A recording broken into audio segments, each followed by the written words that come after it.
नमस्कार, जय माता दी सबको। स्वागत है आपका हमारे चैनल एस्ट्रो वाणी में। कैसे हैं आप सब?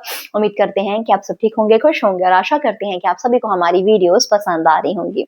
आज हम बात करेंगे कि अगर कोई ऐसा व्यक्ति है आपके जीवन में जो कि बेहद खास था आपके लिए या बेहद खास है आपके लिए, लेकिन अब ऐसा हो रहा है ना कि वो आपको इग्नोर कर रहा है बहुत ज़्यादा। वो कोई एटीट्यूड के चक्कर में या फिर बहुत ज़्यादा भाव खा रहा है या फिर आपको इग्नोर कर रहा है लगातार कंटिन्यूअसली।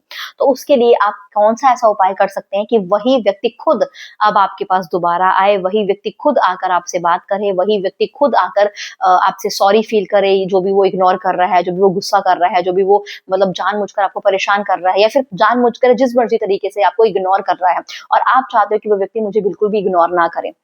जैसा आपका रिश्ता पहले था, वैसे ही आपका रिश्ता बना रहे और बरकरार रहे। आपके रिश्ते में मिठास आए, आपके रिश्ते में इज़्ज़त आए, मान-सम्मान आए, आकर्षण आए, एक-दूसरे के प्रति प्रेम बढ़ता रहे और ईगो जो है ना और एटीट्यूड जो है और जो इग्नोरेंस है, उसके प्रति वो बिल्कुल ही पूरे तरीके से हट जाए। वो खुद आकर आपसे पहले बात करे और माफ़ी माँगे।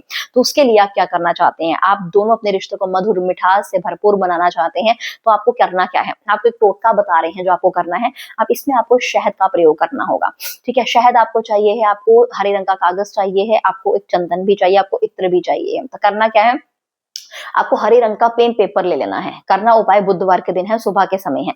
प्लेन पेपर हरे रंग का लेना है, उसके अंदर अपना और उसका, उस व्यक्ति का, दोनों का नाम आपको लिख लेना है। लिखना किससे है? लाल रंग के चंदन को थोड़ा-सा गीला कर कर आपको उससे लिखना है।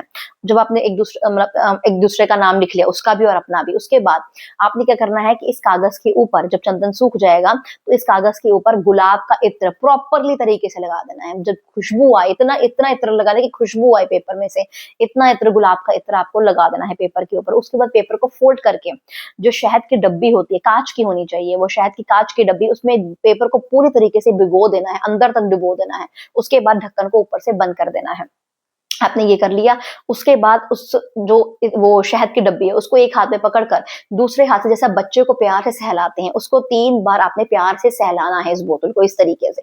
3 बार आपने प्यार से सहलाया और उसके बाद आपने उसी समय जाकर ये जो शीशी है, जो मतलब शहद की शीशी है, इसको जाकर बहते हुए जल में जल प्रवाहित कर देना है। रुका हुआ जल नहीं होना चाहिए, जल वैसा हो जो बहता हुआ हो। उस बहते हुए जल में आपको इसे जल प्रवाहित कर देना है। इस टोटका को पूरा कंप्लीट इस तरीके से किया जाएगा। तो करना कब है? बुधवार के समय करना है, सुबह के समय करना है, स्नान करने के बाद करना है, बिना कुछ खाए पिए करना है। ये उपाय आप कर लोगे, उसके बाद आप जब घर को वापस आओगे, आपको बहुत से डिस्टर्बेंस मिलेगी जब आप घर को वापस आओगे, जैसे कि पीछे से किसी ने आवाज मार दी, कोई काम याद आ गया, कुछ फोन भूल गए, कुछ कर गए। ऐसी बहुत सी चीजें जब हम कोई टोटका या कोई उपाय जब हम प्रॉपरली कर रहे होते हैं, तो कोई ना कोई परीक्षा भी हमारी जरूर होती है, कुछ ना कुछ टोक या कुछ ना कुछ ऐसी चीजें हो जाती हैं, लेकिन आपको उसको इग्नोर करना है। आपको कोई पीछे से आवाज मारा, आपको सुनना नहीं है। आपको कोई काम याद है, आपको बीच में से रुक कर उस काम पर नहीं जाना है। आपको करना क्या है, जब आपका ये टोटका खत्म हो चुका है, आपको डायरेक्ट अपने घर पर ही वापस आना है। आपको बीच में नहीं रुकना है कहीं पर। घर पर वापस आकर 2 मिनट बैठकर खा पी कर आप दोबारा जहाँ मर्ज़ी जाएँ, लेकिन उस उपाय के दौरान कहीं पर रुकना नहीं है, कहीं जाना नहीं, पीछे मुड़कर नहीं देखना। तो ये सब चीज़ें आपको ध्यान रखनी है। करना कब है ये उपाय? बुधवार के दिन करना है। और अगर आप कर सकते हैं, तो कम से कम ये उपाय 2 बार ज़रूर कीजिए। 2 बुधवार के टाइम पर कीजिए। पहले बुधवार भी ये सेम और दूसरे बुधवार भी ये सेम आपको करना है। और इसी के बीच-बीच आप देखेंगे कि जिस व्यक्ति के लिए आपने उपाय किया है, वो आपको अटेंशन देना शुरू करेगा। आपका कनेक्शन बढ़ेगा, आपका बॉन्ड बढ़ेगा, आपका रिश्ता मजबूत होगा, आपके रिश्ते में मिठास आएगी, वह खुद आपके पास आएगा बात करने, उसकी इग्नोरेंस, उसका गुस्सा, उसका एटीट्यूड, ये सब कुछ हट जाएगा और आपका रिश्ता पहले जैसा ही मिठास से भरा हुआ मधुर बन जाएगा, जैसा कि आप चाहते हो। ठीक है, तो इसी के साथ इस वीडियो को यहीं पे समाप्त करते हैं। अगर आप अपनी कुंडली चेक करवाना चाहते हैं, किसी भी समस्या का निवारण या फिर उपाय चाहते हैं, तो स्क्रीन पर दिए गए इस नंबर पर व्हाट्सएप के जरिए हमसे संपर्क कर सकते हैं। और वीडियो अच्छी लगी है तो वीडियो को लाइक, कमेंट, शेयर जरूर कीजिएगा। चैनल को सब्सक्राइब जरूर कीजिएगा। शुक्रिया।